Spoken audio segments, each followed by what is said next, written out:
அதாவது பார்த்தீங்கன்னா, இத்தனை வருஷமாக பார்த்தீங்கன்னா போய் தீட்சை வாங்கியிருப்பீங்க. அவங்ககிட்ட தீட்சை வாங்குறேன், இவங்ககிட்ட தீட்சை வாங்குறேன், வாசி தீட்சை வாங்குறேன். அப்புறம் வந்து எப்படி சொல்கிறது, தச தீட்சையில் பார்த்தீங்கன்னா முதல் தீட்சை, ரெண்டாவது தீட்சைன்னு நிறையா வாங்கியிருப்பீங்க. அது நம்ம வந்து மோசம்னு சொல்ல முடியாது. அதை வந்து அதை பேச வேண்டாம். நீங்கள் வாங்கினீங்களே உங்களுக்கு எதாவது ஆச்சான்னு நீங்கள் பாருங்கள்.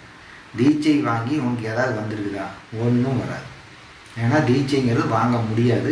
தீட்சைங்கிறது வந்து நமக்கு உள்ளுக்குள்ளே நடக்கிற விஷயம். அது நம்ம தான் செய்ய முடியும். நான் அப்படிங்கிற சித்தர்கள் சொல்கிறாங்க. இங்கே இருக்கிற ப்ராடக்ட் பற்றி நம்மளுக்கு கவலையே கிடையாது. இவன் என்ன வேணாலும் சொல்லுவான். இவன் கோமணத்தை தலையில் போட்டால் தீட்சைன்னு கூட சொல்லுவான். அவன் தூக்கி நம்ம தலையில் போடுவேன், அதுதான் உனக்கு தீட்சை போவான், என்ன வேணால் பண்ணுவான். புரிஞ்சுங்களா? அவன் தொட்டு தொட்டு தொடங்கி பார்ப்பான். இதெல்லாம் தீட்சை ஆகும்.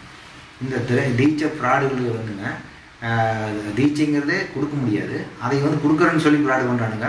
அப்போ எதனால் ஏமாறுறோம்? நம்ம ஏமாறுறது காரணம் என்ன நமக்கு தெரியல. அது தீட்சைன்னா என்னன்னு தெரியல. அப்போ நீங்கள் வந்து அந்த ஏமாறுறதுக்கு காரணம் அதை பற்றி தெரியாத அறியாமை தான். அறியாமை. அப்போ தீட்சைன்னு ஒருத்தர் தொட்டு தர முடியாது. தீட்சைங்கிறது அகார உகார சேர்க்கை மட்டும்தான். இந்த ரெண்டையும் சேர்த்துறது தீட்சை. இந்த அறிவு தான் தீட்சைங்க. இந்த நாலேஜ் தான் தீட்சை. இதைத்தான் சித்தர்கள் கொடுக்குறாங்க. அதை தான் அவங்க நமக்கு புரிய வைக்கிறாங்க.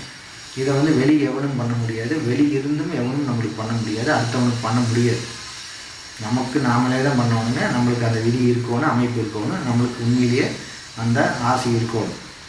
நம்ம அதை அடையணுங்கிற உண்மை நம்மகிட்ட இருக்கணும்.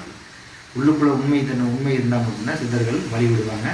ஒரு துளி புத்தி கெட்ட புத்தி இருந்தாலும் சரி, உங்களை தலைகளாக சுற்றி கொண்டு போய்ங்க 4 ரோட்டில் சிக்னல் நிற்க வச்சுருவாங்க தலையை பிடிச்சிட்டு. அதுதான் வந்து சித்தர்களுடைய வேலை. அதனால் அதை சாதாரணமாக எடுத்துகிட்டு சில பேர் பார்த்திங்கன்னா இந்த திருட்டு காசுக்காக பார்த்திங்கன்னா தீட்சை கொடுக்குறன்னு ஊரில் இங்கேருந்து சிங்கப்பூர் போகிறது, மலேசியா போகிறன்னு போய் கடைசியில் பார்த்திங்கன்னா அங்கேருந்து ஒடியான்னு மறுபடியும் இங்கே வந்து ஒழிஞ்சிக்கிறது. இதே பொழப்பாகவே சில பேர் இருக்கிறாங்க. முதல் தீட்சைங்கிறது நம்ம தெரிஞ்சுக்கணும். எவனாலையும் கொடுக்க முடியாது. கேள்வி கேளுங்க, எங்கே போட்டுருக்குது? தீட்சைக்கு தொட்டு காட்டுறதுக்கு எங்கே போட்டுருன்னு கேளு.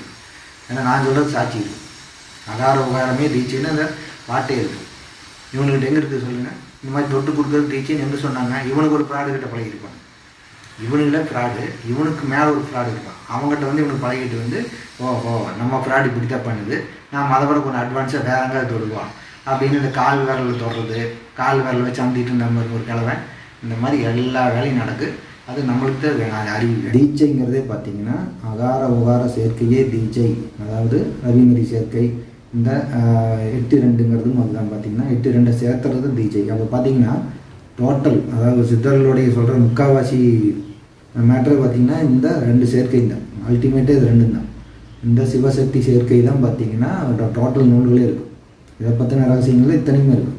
அப்போ இவ்வளோ பெரிய விஷயத்தை வந்துங்க இவங்க சும்மா இப்படி தொட்டானா வந்துடுமா சொல்லுங்கள்? அதுக்கு அர்த்தமே கிடையாது. அது கேளுங்க, ஒன்றும் கிடையாது. இவர் வந்து சும்மா காசு கொடுங்கன்னு மட்டும் ஏதோன்னு சொல்லி அவனுக்கு தொட்டும் பார்த்த மாதிரி ஆச்சு. அப்புறம் தொடவையும் பார்த்துட்டு காசும் வாங்கிக்குவாங்க. இவ்வளோதான். இது ஒரு கேவலமான பிறப்புங்க. அது இருக்க தான் செய்யும். அது நம்ம போய் ஏமாறது தான் முக்கியம். நம்ம போய் மண்டிக்கு போட்டு போய் எனக்கு எண்ணெய் நின்னா அப்போ என்ன பண்ணுவானுங்க? வந்து அப்புறம் தொட்டும் பார்ப்பானுங்க, எல்லாம் பண்ணி தான் பார்ப்பானுங்க. அதுக்கப்புறம் ஐயோன்னு கத்த வேண்டியது. இது என்ன பண்ணுறதுங்க? ஓகே, நன்றி.